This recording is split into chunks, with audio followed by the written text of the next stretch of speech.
This is Fred Beck from Fred Talks Fighting. Today, I'm very lucky to be joined by James Lynch. So, thank you very much for coming on, James. Thank you for having me, Fred. Appreciate it. So, what I want to start with is that how did you originally get into journalism? Because I believe you studied television broadcasting at Algonquin College. Yeah, I actually did. I did university and college. I did a university degree in communications, and then I went to college and did 2 years of television broadcasting. And I always wanted to be a broadcaster, but it wasn't MMA. I was actually wanting to be a hockey broadcaster because I grew up in Canada. I live in Canada. Hockey's really big here, as most people know. So that was sort of the path I went on. And then I got kind of hooked on the UFC when I was in university when The Ultimate Fighter came out, and that was like I just became a huge fan of it. And I kind of made the decision sort of early on that I would kind of shift my focus to covering MMA because there just wasn't a lot of people covering it at the time. And yeah, I mean, sort of, Cole's Notes version, worked for a bunch of different outlets, ended up, doing a lot of video interviews, and then ended up doing this full time back in 2017. So yeah, I've been full time since then, just doing interviews, doing podcasts, doing all different types of fun stuff, covering the sport. So I'm pretty lucky to be doing this. And when you first started, that's a long time ago, UFC was never as big as it is big now. Like now, it's one of the biggest sports in the world. Then it wasn't considered a big sport. And and you covered loads. I went on your LinkedIn account. You covered so many events. So many interviews you've done. What have been some of your favorite events to cover and your interviews to do? Oh, there's so many. I've been really lucky. Some that come to mind. I was lucky enough to cover UFC 196 when McGregor lost to Nate Diaz. That was actually the first time I'd ever covered a UFC card in Vegas. It was my first time in Vegas, and I mean, what a card that was, right? Two upsets. There was, people forget on that card. Misha Tate also upset Holly Holm. That was a huge upset because Holly had just defeated Ronda Rousey for the title. So that was cool. That's definitely memorable. There's a couple other cards like UFC 218 in Detroit with Alvarez and Gaethje was kind of a cool card just because of just Detroit was like kind of a cool place to host a UFC card, and ended up going to a hockey game that when I was there as well. So that like from sort of like an outside perspective was kind of a cool card to cover. And then some other ones, I got a chance to do the Bellator card in 2019. I was going to say last year, but it's been more than a year since I've covered an event because of COVID. But the Bellator Machida and Gegard Mousasi card in LA, that was cool because that was part of the Grand Prix. And if you remember when they did that card, they did the draws for the next bracket. So I got to see that in the crowd. It was kind of neat when they had it up on the board and everything saying like who's going to fight next and all that. So that was a pretty cool card as well. That also had Pitbull and Juan Archuleta on that card too. So yeah, I mean, those are just two that come off the top of my head. I also got to do 205 when Conor beat Eddie Alvarez as well. That was a pretty cool to be in the building for that. So I've just been super lucky, super fortunate to cover so many awesome events in my career. Yeah, UFC 205 was the first time UFC are allowed in New York. And do UFC invite you to come or do you just sign? How do you even get involved to go to these events? So how it works is, and I have a video about this on my channel because I do get this question a lot, is basically you have to be with a media outlet that has UFC credentials. So I was lucky at the time. I think for like early on for me, I was freelancing at Sportsnet here in Canada, which is like a huge TV network. They used to have the UFC rights before TSN picked them up. So I was doing some freelance for them because I actually worked my day job at the time before I went full time was for the same company. So it was easy for me to freelance for them because I already worked for the company. So yeah, I freelance for them, use them as my credentials. And then how it works is they have a portal. It was different before, I think, actually, when I first went, I think you'd had to email someone. But anyways, now there's like a portal. So you have to sign up. You wait to see if you get approved. They usually let you know like a week or two before the fight card, and then they approve you. And then you have credentials. And what that'll give you is access to, if we're talking like in normal times, not in COVID times, but that would get you access to the open workouts, the press conferences, the media day, the fight itself. And then you sort of request whether you want to be, cage side or you'd like to be in the back. For me, I did a lot of video interviews. So typically I would be in the back because that's where they bring the winners out. So. I mean, that's crazy. All right, so let's talk about the fights that just happened. Max Holloway, that's a crazy fight. Khabib was saying he wanted something to come back to. Well, that's a phenomenal performance by Max Holloway. And how tough the other guy was. A really good fight I watched. But what are your thoughts? Yeah, just a really dominant win. I thought the fight was going to be a lot closer, but Holloway really had his number from the opening bell. He was just on point with the striking, with his elbows, with everything. I mean, just the speed of him was just something that Calvin Kattar could not handle. Calvin Kattar took a beating. I mean, if you want to see proof of a real life zombie, it's Calvin Kattar. I mean, there was a couple times in that fight where I thought the referee was going to step in or his corner was going to step in, but credit to Calvin Kattar for hanging in for 5 rounds. But that was the type of performance that Max Holloway needed to remind people just how good he is. A lot of people felt like he beat Alexander Volkanovski Volkanovski in their rematch last year. So this definitely puts him back in that driver's seat. I think you're going to see Max Holloway, fight the winner of Brian Ortega and Alexander Volkanovski. I think even if Volk wins that fight, I think you still do the trilogy with Holloway just because of how close the second fight was and how dominant Holloway was in this fight with Calvin Kattar. And for Calvin Kattar, I mean, I think the next step is just some time off. I would not mind if Calvin Kattar came back, later this year, like even in the winter, if he wanted to take that much time off. That was a beating he took. No need for him to rush back in there. And I think there's a lot of interesting fights for him going forward, whether it's, Josh Emmett, who's still on the sidelines recovering from injury. I just had him on my podcast this morning. You've got other, contenders moving up in that division. You've got Bryce Mitchell. I think any of those fights, like a little step back, I think would be good for Kattar just to reassess and go forward. But credit to Max Holloway. That was an incredible fight to kick off the UFC on ABC era. Yeah, and all the fights before that were all knockouts or stoppages. So it's a great time to be on ABC as well. And so let's just move on a bit. This weekend, the return of Conor McGregor, probably just over a year out of the octagon. I think Dustin's improved a lot since the first time they fought. I think Dustin's a really complete fighter. I think he's one of the most exciting fighters. He's obviously pay-per-view. Who do you think wins this fight, and how do you think they win?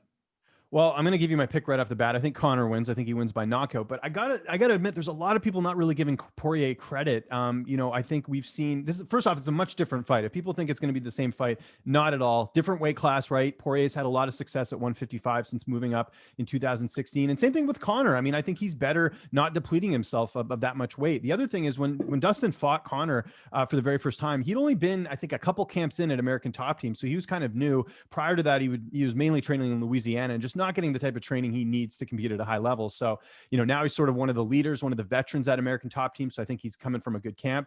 Poirier's been a lot more active. I know a lot of Conor fans will be quick to say, look, I mean, they only both fought once last year. Well, that's true. But if you look since 2017, Poirier's fought 8 times. McGregor's only fought 3, and that's including the Mayweather fight. So really in MMA, McGregor's only had 2 fights since 2017. So will that help Poirier or will it hurt him? Because there's 2 arguments on that. Poirier's been more active. You would think that helps, but he's also taken some damage in those fights. The Dan Hooker one specifically, he took a lot of shots in that one, and I don't know if he could take those same type of shots from Conor McGregor in this fight. I don't think it's going to end in 60 seconds like Conor's predicting and a lot of the fans are. I think Poirier will tough it out there, but I think you're looking at sort of a second or third round knockout. However, if McGregor can't put him away in those first 3 rounds, things will get very interesting if it goes on a little bit later. Just the way Conor fights, he tends to get tired as the fight goes on, and I think against a guy like Dustin Poirier, who we've seen go in the championship rounds, it's a very dangerous combination. So again, the pick is McGregor, but I think a lot of fans got to start giving Poirier a little bit more credit, because I just see a lot of disrespect there, saying that he has a glass chin. Like this nonsense about Poirier having a bad chin. He's been knocked out once since moving up to lightweight, and it was against Michael Johnson, a guy that I think 9 times out of 10 he beats. So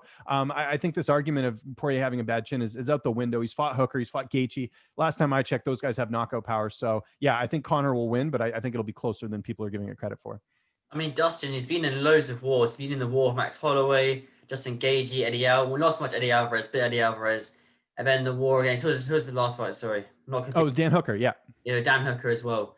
And then that's an incredible main event. And we also got a fantastic co-main event between Michael Chandler, Dan Hooker. No one really knows much about Michael Chandler because he's only come in from Bellator. But who do you think wins this one?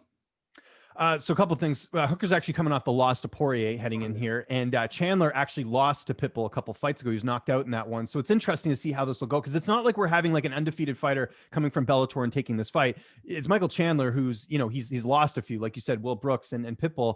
He is coming off 2 back-to-back knockout wins. I mean, the Benson Henderson win looked great, although Henderson did lose his last fight as well, so that win sort of loses a bit of luster. And he beat a guy in Sidney Outlaw who, I mean, let's be honest, not exactly, a top 15 UFC lightweight. So I think when you look at this fight on paper, it definitely favors Dan Hooker. Dan Hooker's fought far better competition. He's much bigger than Chandler. If you look at the height and reach, Chandler's going to be fighting a much taller opponent. The only sort of advantage I think for Chandler in this fight is his wrestling, and that's if he decides to utilize it. But we really haven't seen Chandler do that in the last couple fights. He's fallen in love with his stand-up, and I think that's a bad idea against a guy like Dan Hooker, who for the most part has been pretty durable. I mean, Dustin Poirier landed his best shots, and he wasn't able to put Hooker out. And Hooker's just looked, pretty good overall in the UFC. Not great. I mean, he's had some setbacks, right? The Barbosa fight, absolutely outclassed in that one, lost to Poirier. I mean, he's had some setbacks in that weight class. So it'll be a good test for both of them, but I really think Hooker's going to dominate here. I could be wrong, but I think Hooker goes out there and either gets a finish or a pretty decisive win here. I think it's a really tough test for Michael Chandler in his UFC debut. I have a lot of wrestlers, they do fall in love with their hands because how much effort it is to go for a takedown and how easy it is to punch. And then we've also got Khabib, who had that meeting with Dana White. Do you think Khabib comes back, or do you think he just stays retired? He stays retired. I think they're just trying to, I almost feel like Khabib just did that out of courtesy, being a company man and all that, but I don't see any way he comes back for a couple of reasons. This is a scenario I'm going to put out here because I've talked about this a few times. So Dana mentioned 257. If Khabib sees something spectacular, then he might consider it. Well, okay, let's dissect that a bit. I think Conor probably wins. Let's say Conor doesn't even win. Let's say Poirier wins. I don't think Khabib's going to come back and fight a guy he dominated. Same thing with Conor. I don't think he wants to fight Conor, even though the money's good and all that stuff. There's a lot of hatred there. I think a lot of people forget some of the stuff that McGregor said to Khabib about his wife and all this stuff. I mean, that digs deep for Khabib. He's a very, family man. He's not doing this for the money. I think he would not want to give McGregor that opportunity. So there's that. And then the co-main event, like there's no way if Hooker or Chandler wins that Khabib's going to want to come and fight back them. Why would you do that? To me, there's a reason McGregor and Poirier is the main event. That's the better fight in the division. And then you mentioned Charles Oliveira, or at least Dana did. And he's like, oh, we'll see what happens with him. Well, if Khabib wanted to fight Oliveira, would he not have said right after Oliveira beat Ferguson that he consider coming back? Like, to me, Oliveira would be a great fight for Khabib. And to be honest, that's the fight I think I'd like to see the most out of all those fights rather than see a rematch there. And then the last thing is that Dana's now come out and said that the GSP fight's not even a possibility, that they've moved on from that. So really, I mean, to me, it was two fights that I think would be, or one fight I think that would bring Khabib back, and that is GSP. And if that's not happening, where's the incentive, right? He's already defeated most of the guys already. The only fight he hasn't, or the only fighter he hasn't fought in that division is Oliveira, and I do think that would be a challenging fight, an interesting fight for Khabib. But that's not a fight that I think is getting him up to want to come back. You know what I mean? It's not a marketable fight. It's not a big name fight. Oliveira doesn't speak English. He's not a really marketable guy from sort of a casual fan standpoint. So I don't think it happens unless there's something that I don't know. I don't get the sense he's doing this. I took that meeting as a courtesy to say, think about it, but I don't think Khabib's coming back. If I'm a betting man, I say there's a 90% chance Khabib doesn't come back. So there's no chance. Say Conor does do what he said he's going to do and knock out Dustin Poirier in 60 seconds. If he does do that in spectacular fashion, kind of like the Aldo knockout, it's unlikely, but you can't underestimate Conor McGregor. If that does happen, do you think there's any chance Khabib, or you still firmly no? No, because I still think it's a bad style matchup for Conor. Like, yes, Conor did that, and yes, Conor had a layoff going into that first Khabib fight, but stylistically, I mean, Khabib's a superior grappler. I mean, that's just, you can't train that much grappling in a couple of years to get better to be on Khabib's level. And but even aside of all that, like, forget about the fact that I think Khabib would win that rematch. It's also the hatred. Like I said, like, Khabib's a very, he's a religious person. He's someone that really prides himself on being sort of a role model. And I think it would go against a lot of what he believes in to give Conor that opportunity, because Conor represents everything he hates, right? He drinks, he's outlandish, he gets in trouble outside the cage, and he talks a lot of trash, and Khabib doesn't like any of that. And I think that is more the reason why I don't think you'll see that fight. That's just my hunch. I could be wrong, but I get the sense of that, and his manager as well. His manager hates Conor, and I don't see him being very eager to put that fight together either, despite the fact he'd get a good payday. Well, that's what's so good about the sport of MMA. You never really know. Exactly. I take too much of your time, so I know you're a very busy man. Do you have any advice out there for any future journalists like yourself? Oh, I got plenty. I actually, like I said, I have a couple, videos on my channel, because I get asked a lot of questions every now and then, how to get into the sport and all that. So youtube.com/Lynch on Sports, there's a playlist that says tutorials and advice. It's a great thing there for a lot of people if you're looking to get into the sport, but I'll give you some advice. So my advice is, try a bit of everything when you're starting out. So, people are like, I'm thinking about getting started. Get started today. Nothing's going to stop you. Go create a blog. Go start a YouTube channel, figure out what it is you like doing. And then from there, sort of try a bit of everything. Try writing. A lot of the jobs in this industry are writing jobs, writing up news, writing opinions, things like that. The other thing I always tell people is don't just focus on the UFC. There's a lot of, fighters that don't get enough coverage, whether it's, regional MMA, international MMA, like KSW or Cage Warriors or any of these other promotions, or, women's MMA, Invicta, they could always use more promotion as well. So don't just ignore the UFC, but try and do a hybrid. I see a lot of these guys doing UFC preview shows and stuff, and they're great. And don't get me wrong, I think they're needed to get the views, but why would someone go watch your UFC preview show over, say, like Luke Thomas or someone else? Do you know what I mean? Like, they've already got that built-in platform. To me, it's very tough to break into a market that's already pretty saturated. So I think, like I said, try a bit of everything. Try covering not just the UFC. And the other advice as well is find people whose work you respect. I think that's a big thing here. A lot of people try and do this and they don't want to ask for advice. And I think that's a terrible idea. If you're into interviews, follow Ariel Helwani, follow Luke Thomas, follow someone that does a good job at that. If you like, long form writing, Sean El Shadi, Chuck Mendenhall, those are people to keep an eye on. When it comes to news, Nolan King, Mike Heck, these are people that break a lot of news. Farah Hanoun. Follow these people on Twitter and really get to see how it is they're doing their job and figure out what it is you really enjoy doing. Because you got to love this. You do. I mean, there's a lot of hours I've spent that I could be doing other things, hanging out with my friends that I've dedicated to this, but it's why I'm in the position I'm in now because of those sacrifices I made. So like I said, I think, just to kind of break it down one more time, it's try a bit of everything. Start today. Don't worry about it. Don't worry about being perfect. I mean, I was terrible. You can go watch my interviews from years ago. There was a lot of the production was crap. There's all these like little things that I was doing that was wrong, and obviously I'm getting a little bit better. Figure out, like I said, try not just to cover the UFC, cover other stuff, and then find people that are good at what they do. Reach out to them. A lot of people in this community are very good about like giving advice or checking over your work. Do that. And then honestly, that's the recipe to success. If you follow those three things, you will definitely, move along in your career and potentially get, a paid gig, or, what the top of the crop is, so to speak, is doing this full time, what I'm doing. So yeah, I think that's probably the best advice I could give. That's some very good advice. Thank you very much for your time, James. Where can people find you on social media? Well, first off, thanks again for having me on here, man. It was great talking to you. Anytime you want me on, just hit me up. Your audience can get a hold of me on Twitter and on Instagram at Lynch on Sports. That's LYNCH on Sports, all one word. And the same thing with my YouTube channel, youtube.com/Lynch on Sports. I work for like 12 different outlets, but I put all my UFC interviews in playlists because they have to get uploaded on their channels. So a lot of people don't see all my interviews, but I put them on my YouTube channel under the UFC playlist. Usually you can find them there. And I do a podcast every Monday and Thursday. You guys can check that out on my channel as well, youtube.com/Lynch on Sports. And thanks for having me on, man. I'll put all the link for that in the description. All right, thank you very much for your time, James. Thank you, man. It's great talking to you.